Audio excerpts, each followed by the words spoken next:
男人刚在加油站点了根烟，就犯下2个致命失误。How much? Excuse me. How much for the car? She's not for sale.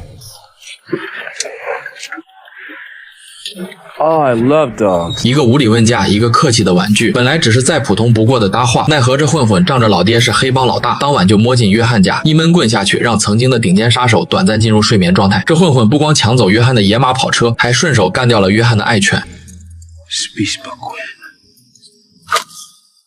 妻子早逝已经让约翰伤透了心，如今连妻子留给他的念想也接连没了。他一边清理家里的血迹，一边在心里下了个狠决定。他拎起铁锤，一锤一锤砸开自己的封存箱，箱子里那些枪械确实精致，可最扎眼的是右边那堆840枚金币。先不提1枚金币就值100万美元，光说杀手任务，约翰·柴维克就硬生生完成了恐怖至极的840次。混混开着抢来的野马跑车，一溜烟跑到地下车场，老板一眼认出这是约翰的车，当场就把混混轰了出去。 Aurelio, because we own you.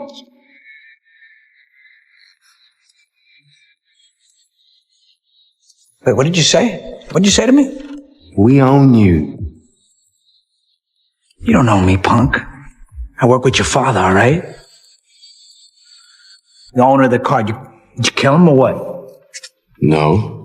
Sure as hell fucked up his dog. 奥雷奥听到这个结果，直接给他气笑了，上去就是一拳头。就算有枪口指着自己，他也压根不把这些小喽啰放眼里，这架势太压人了。混混们只能老老实实撤走。当天晚上，黑帮老大维哥就打来电话追问 I heard you struck my son.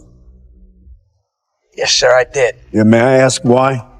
Yeah, well, because he stole John Wick's car, sir, and, killed his dog.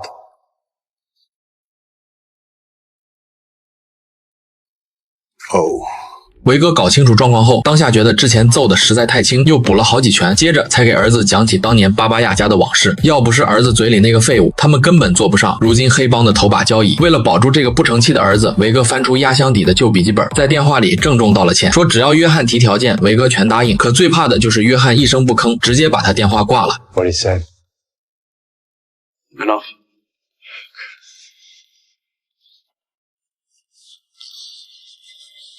Tasker crew.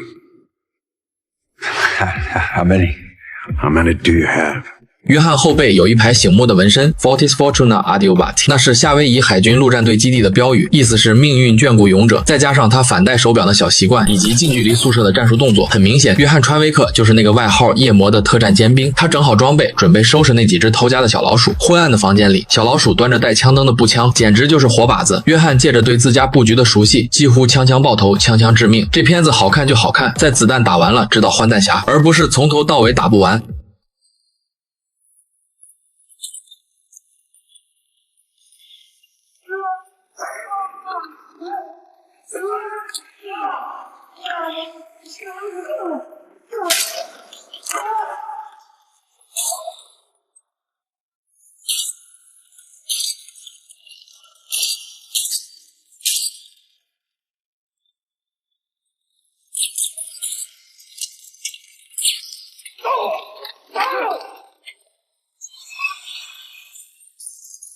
3个弹匣清空，瞬间放倒11个人。最后那只小耗子还想挣扎一下，直接被一拳头送走。估摸着约翰这边完事儿了，警察兄弟就掐着点来敲门。 Evening, John.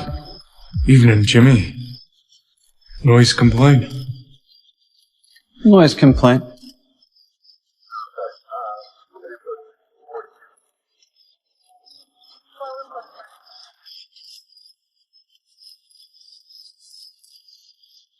You, working again? No, just sorting some stuff out. Oh, well. I'll leave you be then. Good night, John. Good night, Jimmy.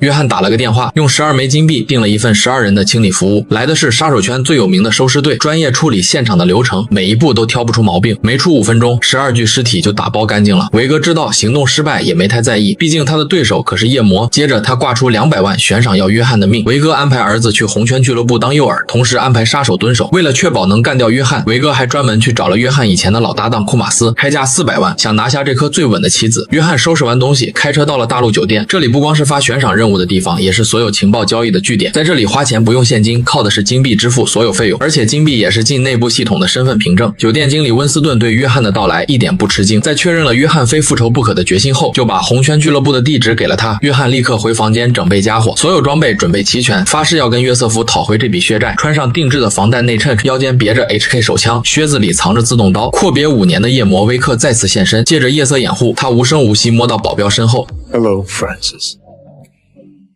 Mr. Vig. Это похудел.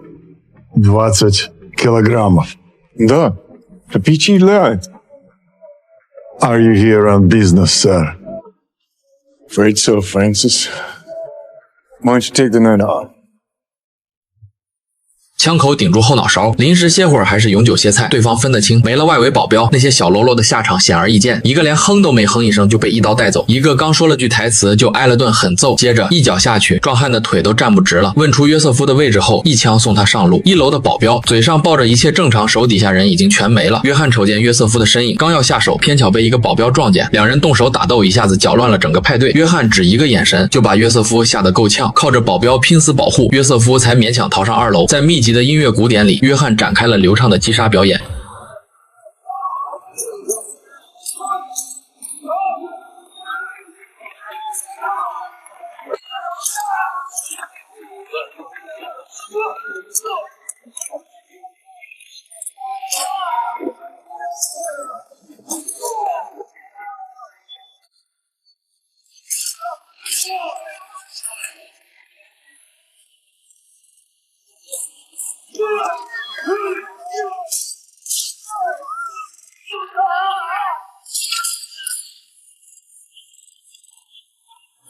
眼看约瑟夫要溜走，约翰只顾往前追，没留神旁边埋伏的杀手，还好防弹衣挡了一下，不然真就交代了。他一把扣住杀手动脉，借力一摔打掉对方手枪，两人拳脚相交，打得难分难解。杀手拎起酒瓶砸过去，又顺势把破瓶子扎进约翰身上，接着扛起约翰一把扔下1楼。约翰趁机一枪打伤了杀手。眼下这情形，约翰只能先放弃追人，回酒店处理伤口要紧。他刚躺下想歇口气，一把狙击枪已经瞄过来了。库马斯还没开枪，帕金斯居然公然在酒店里搞暗杀。库马斯故意放水，这一下倒是给约翰提了个醒。从开枪的手法就能看出来，这女的手艺一般，长相也普通。约翰带着伤都能轻松制服她。他撑开床单裹住女人的脸，接着一顿拳头狠狠砸下去，把人举起来又重重摔到地上，伤得不轻。要不是他及时说出维哥的秘密金库，帕金斯怕是要直接变成帕金森了。第二天天刚亮，约翰带枪来到一座教堂，二话没说，先一枪打废神父的腿，接着又补了几枪放倒所有守卫，拽着那个装模作样的神父，让他带路找到了维哥的秘密藏金点。Good. Vigo will kill me.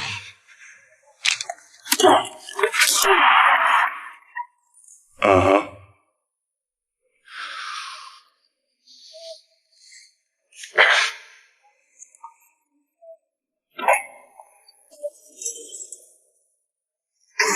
Ladies, out.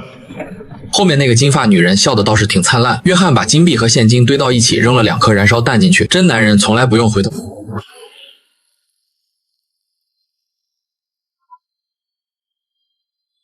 2分钟后，维哥带人赶到现场，正发火的时候，约翰突然现身，一把自动步枪打得维哥那帮手下措手不及。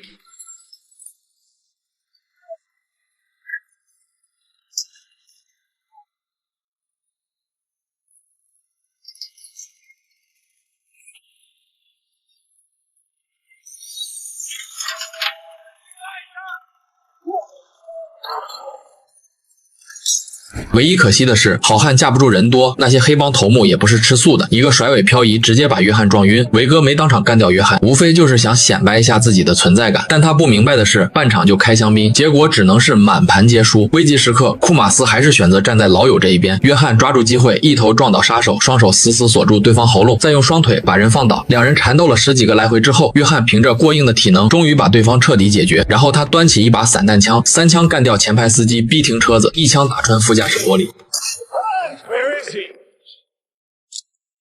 这时维哥彻底服软了，为了保命，只好说出儿子藏在哪里。约瑟夫身边保镖层层围着，可在约翰看来全是摆设。他抢到一把狙击枪后，一枪解决一个，2枪放倒2个，3枪撂倒3个，4枪收拾完所有人。在维哥一声接一声的叹气里，约瑟夫藏身的地方已经烧成一片火海。还没等他说完求饶的话，约翰一枪送走，完成复仇。本来事情到这儿就该了结了，可维哥听说儿子死了，非要去地下陪那个坑爹的儿子。 Make the arrangements. 维哥居然联合帕金斯一起暗算了库马斯。等约翰得到消息时，好兄弟已经死在他眼前。这仇要是不报，真就对不起夜魔这个名号。这时候正要离开的帕金斯被温斯顿拦了下来。所有坏了酒店规矩的人，就只有一个结局。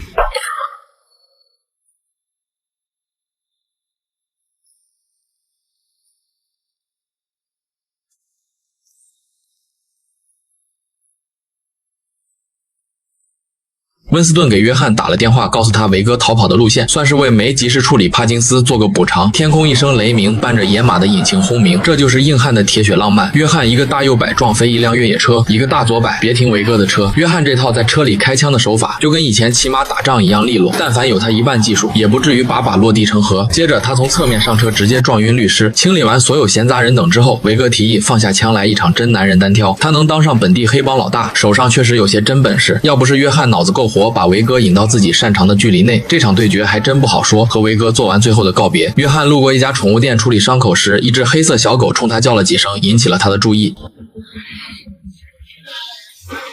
It's okay. Let's go. 就这样，一人一狗，他们又重新过起了没羞没臊的生活。每次看这片子都让人觉得看不够，好在机神又给我们拍了续集，让我们一块等着看下一部里，约翰又为了他的爱犬打破了哪些规矩，又惹来了地下世界什么疯狂反应。再好的解说也不如原片看着过瘾。我是大远，感谢你的观看，我们下期再见。